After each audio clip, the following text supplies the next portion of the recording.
Okay વિદ્યાર્થી મિત્રો, કેમ છો? બધા મજામાં? હવે આપણે ચેપ્ટર 3-4માં આગળ વધીશું. આપણે ચેપ્ટર 3-4માં ઇન્ટ્રોડક્શન જોયેલું. સૌપ્રથમ આપણે કાઇનેમેટિક્સ શું કહેવાય, ડાયનેમેટિક્સ શું કહેવાય, કાઇનેમેટિક્સ અને ડાયનેમેટિક્સ બંનેનો એક સાથે અભ્યાસ કરવામાં આવે તો એને મિકેનિક્સ કહેવાય. કાઇનેમેટિક્સમાં તમારે પ્યોર ગતિનો અભ્યાસ કરવામાં આવે, ગતિ છે ના કારણે થઈ એનો અભ્યાસ કરવામાં આવતો નથી. એવી જ રીતે મિકેનિક્સમાં, ડાયનેમેટિક્સમાં ગતિ છે ના કારણે થઈ, પદાર્થ ગતિમાં આવ્યો તો શેના કારણે ગતિમાન પદાર્થના ગુણધર્મો, આ બધાનો અભ્યાસ કરવાનો હોય. અને બંને કાઇનેમેટિક્સ ડાયનેમેટિક્સને એક સાથે બંને શાસ્ત્રનો અભ્યાસ મિકેનિક્સમાં કરવામાં આવે છે. પછી આપણે કણની સંકલ્પના જોઈ, એની પછી નિર્દેશ ફ્રેમ જોઈ. જે પરિસ્થિતિ જે સ્થળેથી આપણે ઓબ્ઝર્વેશન કરતા હોઈએ એને નિર્દેશ ફ્રેમ કહેવાય છે. નિર્દેશ ફ્રેમ તમે તમારી રીતે લઈ શકો છો. કણ એટલે શું? તો કણ એટલે બિંદુવત દળ ધરાવતો બિંદુવત પદાર્થ, એને કણ કહેવાય. એવું આપણે જોયેલું. હવે જે આપણે સ્ટડી કરવાનું છે રેફરન્સ ફ્રેમ એટલે કે નિર્દેશ ફ્રેમ. નિર્દેશ ફ્રેમ તરીકે તમે તમારી રીતે યાદચ્છિક રીતે કોઈ પણ લઈ શકો, તમને સરળતા રહે એવી રીતે. આપણે અહીં નિર્દેશ ફ્રેમ તરીકે આ બધી વસ્તુ સમજવા માટે મહત્ત્વના જે પોઈન્ટ હવે આપણે સ્ટડી કરવાના છે આજે, સ્થાન, પથ લંબાઈ અને સ્થાનાંતર.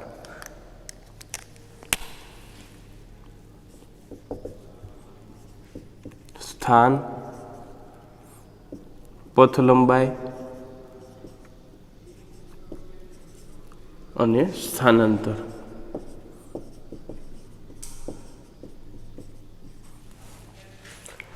આજે આપણે આ 3 વર્ડ સમજવાના છે: સ્થાન, પથ લંબાઈ અને સ્થાનાંતર. એમાં સૌપ્રથમ આપણે સ્થાન નક્કી કરવું. કોની સાપેક્ષે કેટલા અંતરે? મેં તમને કીધું, હું બોર્ડના આ ખૂણાની સાપેક્ષે 2 મીટર અંતરે અને આ ખૂણાની સાપેક્ષે 1/2 મીટર અંતરે છું એવું કન્સિડર કરી શકું. તો તમે કયો રેફરન્સ પોઈન્ટ લો છો એના ઉપર ડિપેન્ડ છે. આમાં આપણે પહેલાં સ્થાનમાં આગળ વધીએ તો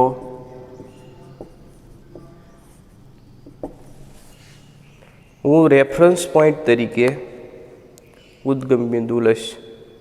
એને તમે સંદર્ભ બિંદુ પણ કહી શકો છો.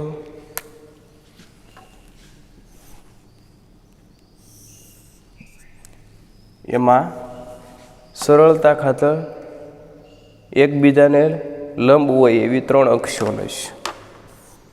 વિષમ ઘડી દિશામાં 3 અક્ષો: એક્સ અક્ષ, વાય અક્ષ અને ઝેડ અક્ષ. ઉદ્ગમ બિંદુને હું 0 કહું, 0 સ્થાન કહું તો 0,0,0. ઓ મારું ઉદ્ગમ બિંદુ થયું. એક્સ અક્ષ ઉપર x1 જેટલા અંતર રહીને કંઈક વાત કરતા હોઈએ આપણે, ઝેડ અક્ષ ઉપર વાત કરતા હોઈએ આપણે.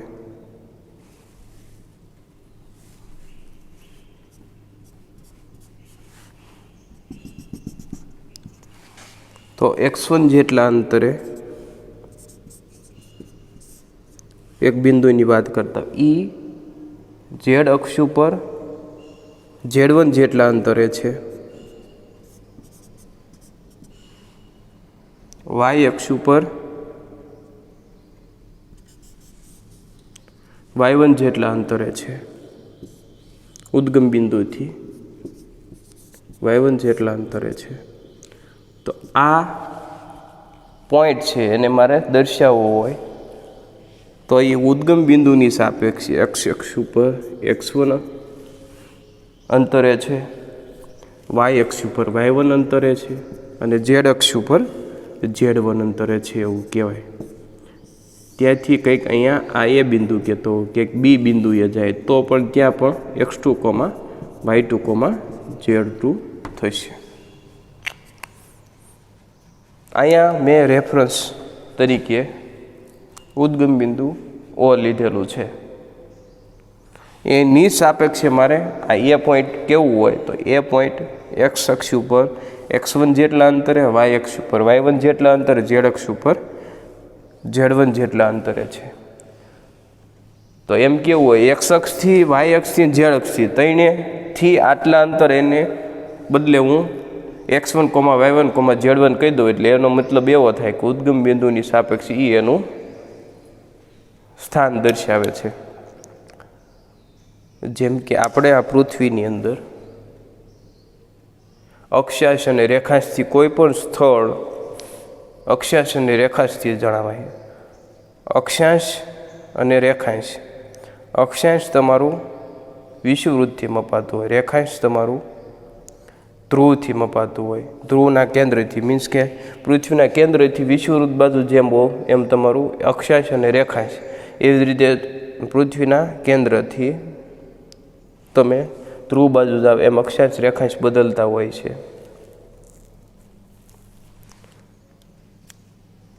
એ વાત એમાં જે વસ્તુ બને છે એ જ ટાઈપનું કંઈક અહીંયા થાય. આપણે ટૂંકમાં સ્થાન દર્શાવવાનું છે. રેફરન્સ તરીકે ત્યાં કેન્દ્ર લે છે ને અહીંયા તમે રેફરન્સ તરીકે ઉદ્ગમ બિંદુ લ્યો છો. બીજું કંઈ કન્ફ્યુઝન કરવાનું નથી. તો આ તમારું એ બિંદુ થયું, આ તમારું બી બિંદુ થયું. માનો કોઈ પદાર્થ એ બિંદુ એ t1 સમયે છે. સમયની સાપેક્ષે બિંદુના યામ બદલાતા હોય તો બિંદુ ગતિમાં છે એમ કહેવાય. t1 સમયે એ બિંદુએ છે અને t2 સમયે બી બિંદુએ છે. હવે આ કણ એક પારિમાણિક ગતિ કરે છે, બે પારિમાણિક દ્વિપારિમાણિક ગતિ કરે છે, એક ત્રિપારિમાણિક ગતિ કરે છે. એ કેમ ખબર પડે એ આપણે સ્ટડી કરીએ. એક પારિમાણિક ગતિ પહેલાં સ્ટડી કરીએ.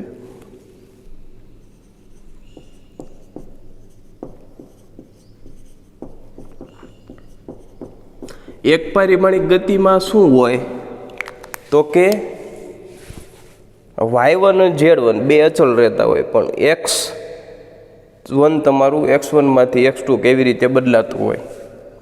આમાં તો ત્રણેય એક સાથે બદલાય છે.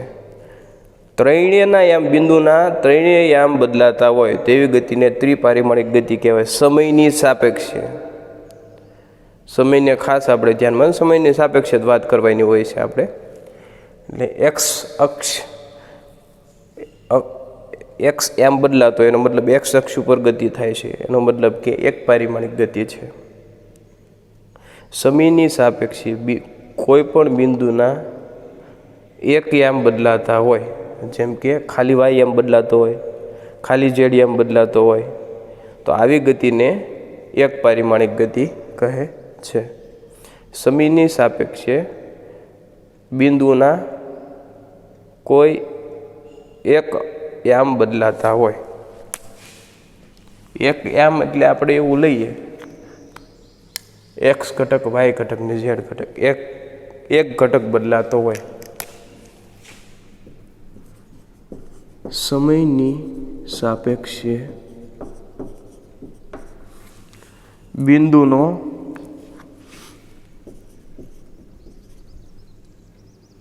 કોઈ એક યામ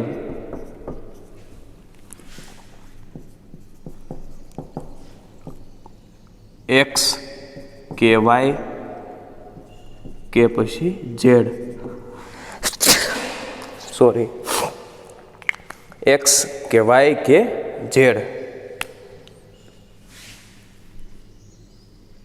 તો તેવી ગતિને એક પારિમાણિક ગતિ કહે છે.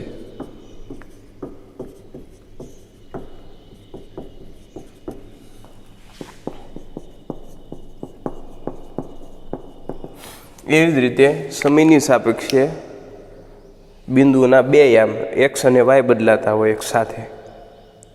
આપણે ઉદાહરણ લઈએ એક પારિમાણિક ગતિનું. પહેલાં ઉદાહરણ તરીકે સૂર્ય પર થતી વાહનની ગતિ, સૂર્યપથ પર થતી સાયકલની ગતિ એવું લઈએ. સૂર્યપથ પર થતી સાયકલની ગતિ.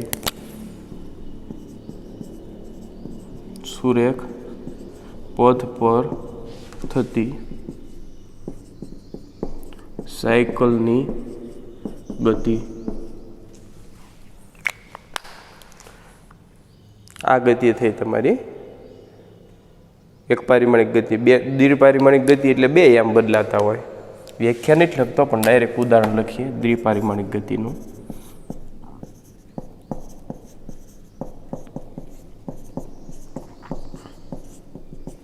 ઉદાહરણ તરીકે કેરમ બોર્ડમાં કૂકરીની ગતિ. કેરમ બોર્ડમાં કૂકરીની ગતિ એક પારિમાણિક ગતિ કહેવાય, સોરી દ્વિપારિમાણિક ગતિ કહેવાય.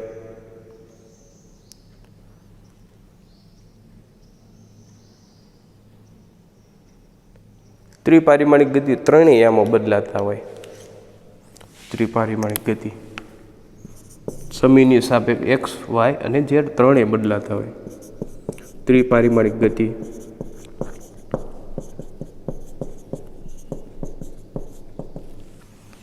ઉદાહરણ લઈએ તો બગીચામાં પતંગિયાની ગતિ.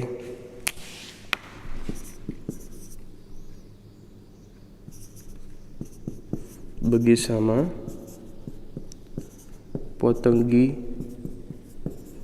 પતંગિયાની ગતિ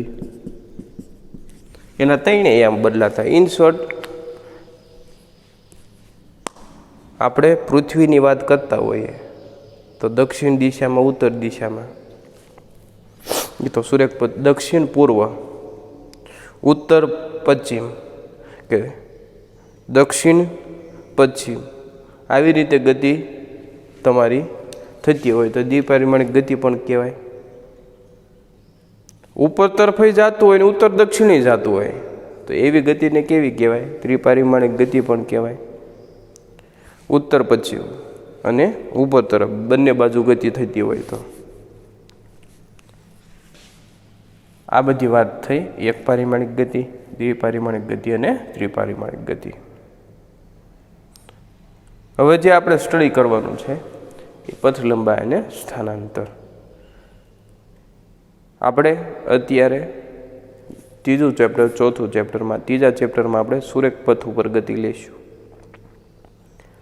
એમાં ધન એક્સ દિશામાં વેગને આપણે વેગી સદિશ રાશિ કહેવાય, પણ વેગની દિશા આપણે જો એ ધન એક્સ દિશામાં છે ધન લેશું, ધન એક્સની વિરુદ્ધ દિશામાં છે તો ઋણ લેશું. આઈ કે જે કેરેટ એવી રીતે આપણે દર્શાવશું નહીં. સુરેખ પથ ઉપર ગતિ છે એટલે વેગ માટે ધન એક્સ દિશામાં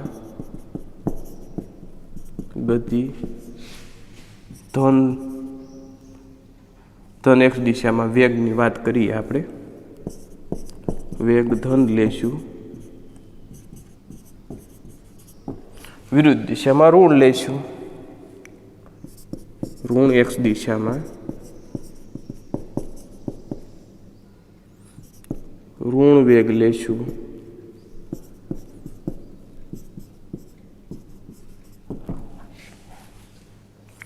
ઓકે, આટલું વ્યવસ્થિત લખી નાખો, પછી આપણે આગળ વધીએ.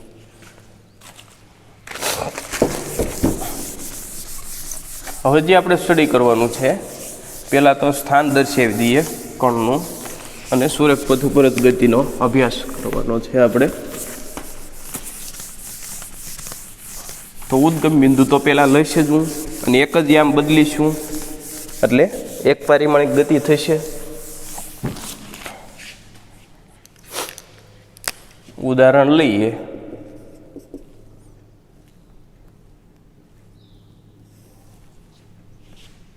ઓ બિંદુ ત્યાંથી 20, 30, 40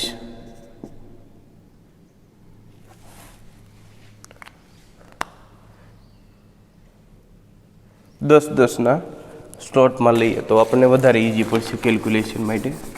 10-10 સ્લોટમાં લઈએ.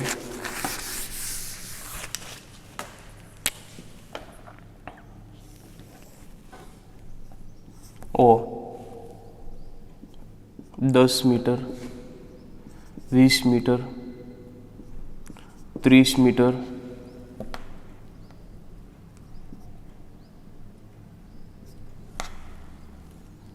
ગેપ સરખા રાખવાનું તો જ ખબર પડે. 40 મીટર, 50 મીટર. આ ધન x છે. કિલોમીટરમાં લઈશ અંતર 90, 60, 70, 80. આ બાજુ -10, -20, -30, -40, -50. એવી રીતે આ બાજુ ઋણ x -x અક્ષ કે ઋણ x અક્ષ એમ પણ લખી શકાય. અહીંયા હું આવો બિંદુ કન્સિડર કર્યું, ત્યાં 0 છે.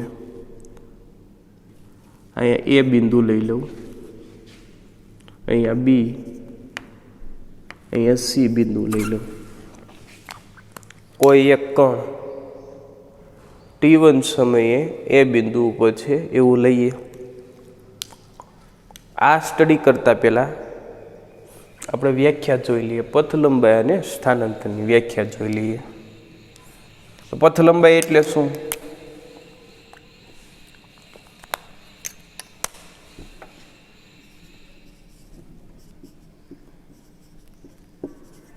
પથ લંબાઈ એટલે કોઈ પણ સમયમાં કણે કાપેલું કુલ અંતર. કોઈ પણ સમયે કણે કાપેલ કુલ અંતર ને પથ લંબાઈ કહે છે. એ આપણે નથી લખતા. કોઈ પણ સમયમાં કણે કાપેલું કુલ અંતર. એવી જ રીતે સ્થાનાંતર.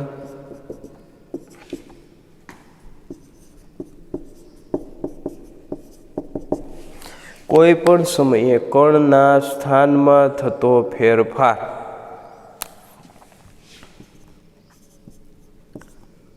કોઈ પણ સમયે કણના સ્થાનમાં થતો ફેરફાર એને કહેવાય છે સ્થાનાંતર. આ કેસમાં t1 સમયે પદાર્થને હું એ ઉપર લઉં છું. t1 સમયે પદાર્થ એ ઉપર છે. t2 સમયે પદાર્થ C ઉપર જઈ અને B ઉપર આવે છે. એટલે ગતિ કંઈક આ ટાઈપની થાય છે. t2 સમયે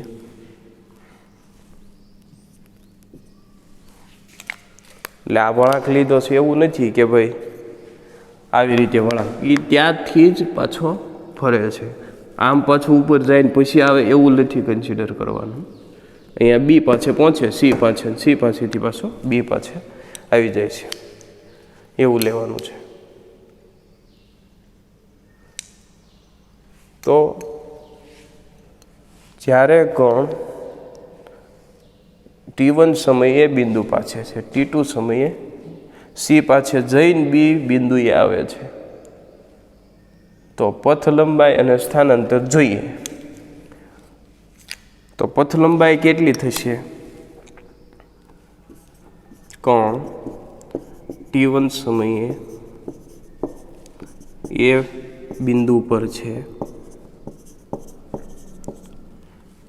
કેસ 1 લઈએ આપણે. 3 કેસ ટોટલ સ્ટડી કરવાના છે. t1 સમયે એ બિંદુ પર છે કણ t1 સમયે એ બિંદુ પર છે અને t2 સમયે સી બિંદુએ થઈને બી બિંદુએ આવે છે, સી બિંદુએ થઈ બી બિંદુએ આવે છે.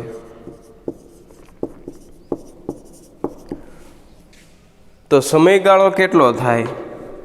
તો કે T1 થી T2 એટલે કે T2 માઇનસ T1 ને સમયગાળો કહેવાય, ડેલ્ટા ટી સમયગાળો. ડેલ્ટા ટી જેટલા સમયગાળામાં પથ લંબાઈ કેટલી થાય છે, સ્થાનાંતર કેટલું થાય છે એ સ્ટડી કરવાનું છે. તો પહેલાં પથ લંબાઈ જોઈએ આપણે. તો પથ લંબાઈ બરાબર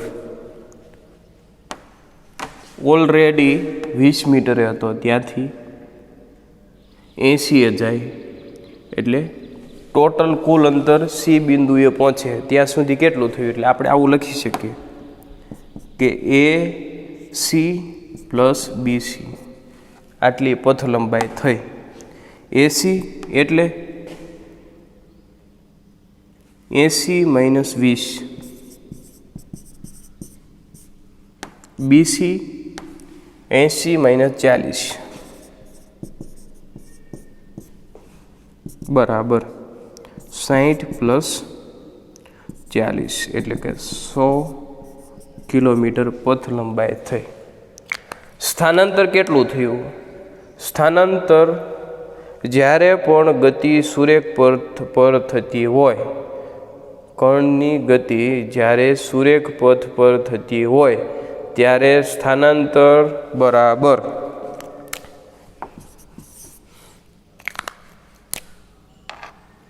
અહીંયા આપણે લખીએ. ઓકે, ચાલશે. ત્યાં ડિફરન્ટ કેસ લઈશું. સ્થાનાંતર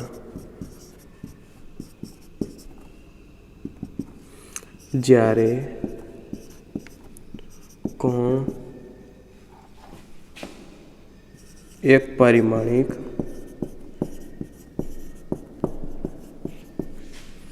સુરેખ પથ પર ગતિ થતી હોય ત્યારે સ્થાનાંતર બરાબર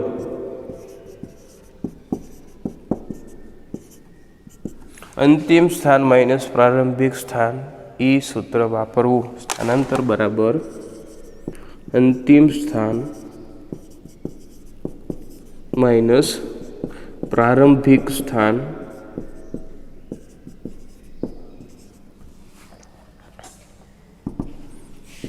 સૂત્ર વાપરવું.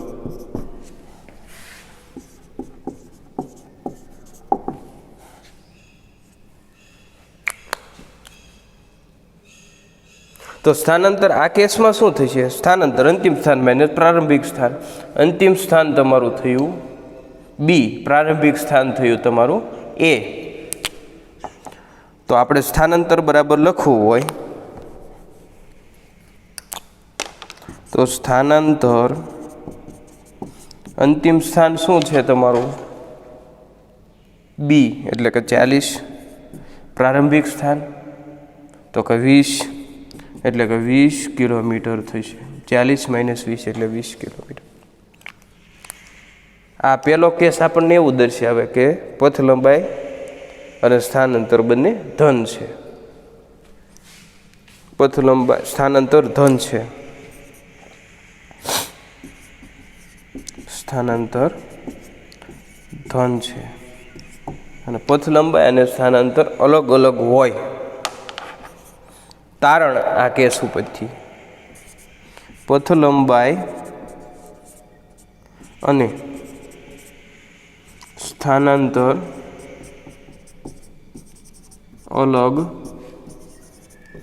અલગ હોય.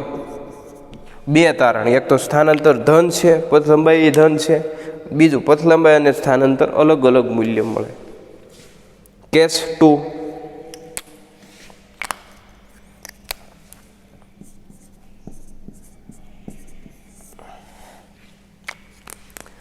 કેસ 2માં આપણે બી થી સી પર કોણ બી થી સી થી બી પર જાય એવું લઈએ. કોણ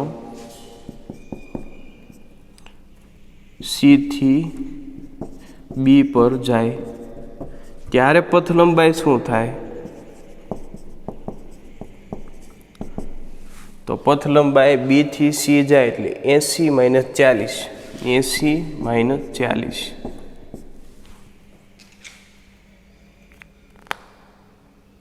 એટલે થશે તમારું 40 મીટર. 40 કિલોમીટરમાં છે એટલે સ્થાનાંતર અંતિમ સ્થાન 40, પ્રારંભિક સ્થાન 80, તો -40 મીટર. બીજા કેસ ઉપરથી એવું મળ્યું કે સ્થાનાંતર ઋણ પણ હોઈ શકે. સ્થાનાંતર ઋણ પણ હોઈ શકે અને પથ લંબાઈ અને સ્થાનાંતરના મૂલ્યો સરખા પણ હોઈ શકે. મૂલ્યોની વાત કરતા હોઈએ તો પથ લંબાઈ અને સ્થાનાંતરના મૂલ્યો સમાન હોઈ શકે.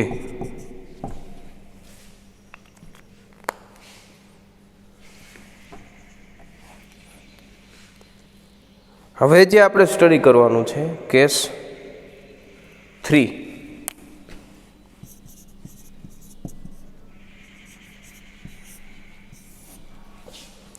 કેસ 3 શું કહે છે? તો કે કેસ 3 પાથ. હવે હું એ થી સી, સી થી બી થી પાછું એ પાસે આવે છે, એ થી સી, સી થી બી, બી થી એ પાસે આવે ત્યારે પથ લંબાઈ અને સ્થાનાંતર શું થાય? પથ લંબાઈ એ થી સી એટલે એસી, સી થી બી, બી થી પાછું એ એટલે સી એ આવું લઈએ તો એ અને સી 80 - 20, સી એ 80 - 20. કાપેલું અંતર કે છે. તમે એમ કહેશો સર આમાં કેમ 20 - 80? કાપેલું અંતર હંમેશા અંતર ધન જ હોય. 80 - 20 એટલે 60 60 120, 120 કિલોમીટર. હવે જોઈએ આપણે સ્થાનાંતર. સ્થાનાંતરમાં અંતિમ સ્થાન માઇનસ પ્રારંભિક સ્થાન મારે લેવું છે. તો અંતિમ સ્થાન તમારું શું છે? એ 20 કિલોમીટર. પ્રારંભિક સ્થાને એ છે તો 0. આની ઉપરથી આપણને ખબર પડ્યું કે ત્રણેય તારણોનું એકસાથે લખીએ. સ્થાનાંતર 0 પણ હોઈ શકે અને ત્રણેય કેસ ઉપરથી આપણને એવું મળ્યું કે સ્થાનાંતર પથ લંબાઈ જેટલું અથવા ઓછું જ હોય હંમેશા.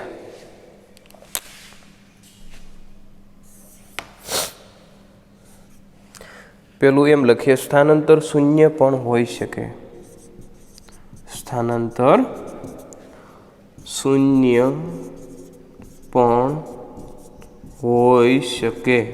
સ્થાનાંતર 0 પણ હોઈ શકે અને ત્રણેય કેસ ઉપરથી એવું તારણ મળ્યું કે સ્થાનાંતર હંમેશા પથ લંબાઈ જેટલું અથવા ઓછું જ હોય. સ્થાનાંતર હંમેશા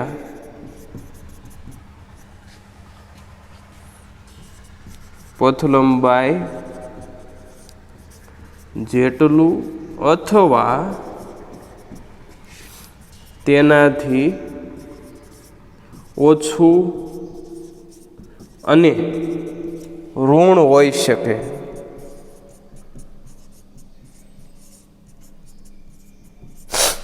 સ્થાનાંતર હંમેશા પથ લંબાઈ જેટલું અથવા તેનાથી ઓછું અને ઋણ હોઈ શકે. શૂન્યવાળું તો ખબર છે, ઋણ અને શૂન્ય હોઈ શકે એવું લખીએ આપણે.